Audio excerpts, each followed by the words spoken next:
Imagine that you're under the weather. You've been feeling sick for several days now. It started with a little bit of nausea, but since then you've become dizzy, you can't sleep, you can't keep anything down, and you've missed several days of work. It's gotten bad enough that you've reluctantly decided it's finally time to go to the doctor. So you go to your doctor's office, you fill out a whole bunch of forms, you sit there in the waiting room for about 15 minutes, they finally take you back to an examination room where you wait for another 10 minutes, and then finally after all that waiting, the doctor walks in, he takes one look at you, pulls out his prescription pad, scribbles something down, hands it to you, and says, take 2 of these every day, and you'll be feeling better in no time. Do you feel confident in the prescription that this doctor has just written?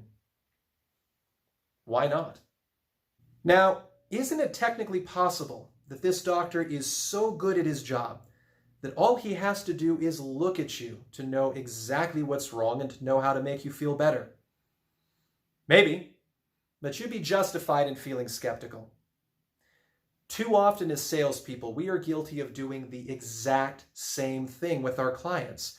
We rush to provide them with solutions before we've even really taken the time to find out what their needs and circumstances look like.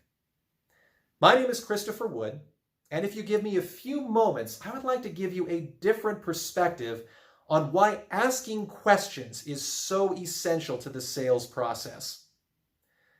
Whether you're speaking with a C-suite executive, a small business owner, or even someone who's just gotten home after a long day at work, asking questions is critical to closing a sale.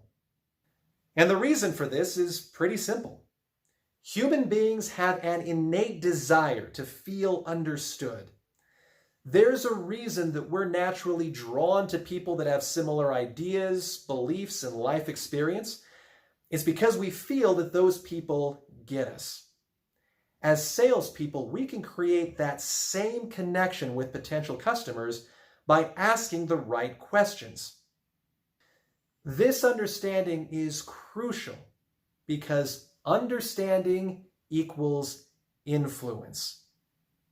As your customer feels understood, they will naturally begin to assume and believe that your product can help them, even if you've actually said very little about what your product does. The questions you ask are more important than nearly anything else you're going to tell them about your product and service.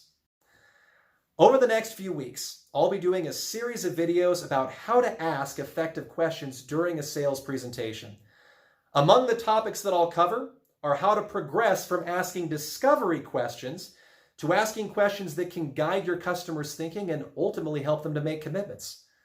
I'll also share with you some thoughts on the different kinds of questions you can ask, as well as how and when to use open-ended questions versus closed-ended questions. And we'll even talk about what to do with customers who don't really want to answer your questions. They just want you to get to the point. I hope you'll join me for this discussion. If you'd like to see more videos like this one, don't forget to hit like and subscribe. And please share your thoughts in the comments below on the importance of asking good questions. Thank you for joining me today, and I hope to see you again soon.